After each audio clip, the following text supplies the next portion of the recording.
So let us talk a while about the conceptions around reincarnation, because there is one opinion all around the world which people have found to be very attractive, of course, and that is your eternal soul dissolves from the body after some time and finds a new house in a new body, so on and so on. But everybody forgets that there is one, perhaps much more plausible explanation, definitely a much more useful explanation, because it confronts ourselves with ourselves and it asks the question, why do we want enlightenment and ending the cycle of rebirth? That is because we do not really understand what reincarnation really can mean for you. You will give it its significance and its definition. And there is this general definition with which you can do nothing apart from believe it. And there is a more specific esoteric approach of the reincarnation issue, and that is that every time there is the process of identification with a thought cluster or emotional cluster or a combined cluster by the process called ego, you incarnate. Your undefined essence expresses itself via the carne, the meat, the flesh. You inhabit the flesh in every incarnation, which is in itself a process of identification. You make it solid. You solidify something. You identify with a thought. You become the thought. Isolated from the vastness which you in essence are, but do not recognize. You incarnate into one opinion in this body, and you are the vehicle of that opinion, which can change every once in a while depending on the weather, your internal weather or perhaps the political weather. But anyhow, there is no consistency. There is an identification with one thought, and next day it might be an identification with another thought. Like today I really start eating vegetarian, and tomorrow morning I think, well, let's take an egg for breakfast, before I realize I was planning to become a vegetarian. The same with smoking. I have stopped smoking, and next day with the coffee you tell your neighbor enthusiastically that you stopped smoking while you light a cigarette at that specific moment, because you are incarnating in an idea, and thus you are absent from the level of the pure consciousness and watching.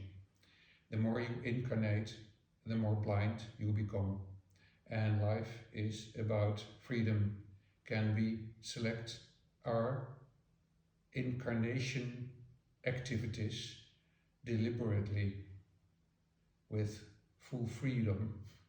For that, it is necessary to see this process and to know that you are not that whole cluster of emotions and thoughts and activities which are the result of the incarnation.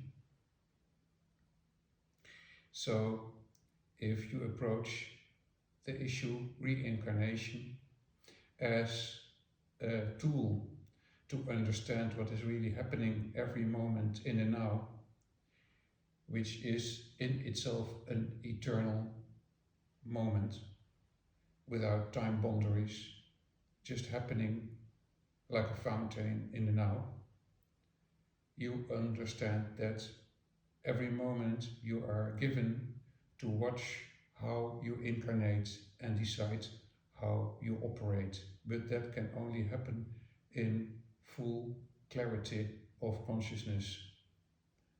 If that is not the case, you are blindly incarnated. So incarnation has two sides. A blind one where you identify completely with the material world and tries to manipulate from the third chakra, Manipura, manipulate from I move the world with my hands. You want to manipulate whatever, you have to incarnate. The question is, do you manipulate based on a set of conditionings for which you are blind, happening in the now, or do you want to skillfully, deliberately and consciousness full act in the now via this reincarnation? If you do not reincarnate and choose to stay aloof, you will not act anymore and just be and float in the chi of the great sea of non-duality, abiding in the eternal now. And there have been enlightened masters who stopped speaking because of this choice and stopped teaching with words. Because words are an expression of you being incarnated in the system and in the vocal system, which are also consisting of muscles, carne. So you incarnate in your own speaking device and let your incarnation speak, but realize it can be skillful and totally aware, and it mostly is a result of a blind identification with a thought-mind cluster, a mind-emotion cluster, a thought-mind-emotion cluster, which incarnates in this moment via this expression and this identification with this temporary ego. This is the esoteric way to look at what behind the word identification can live for you.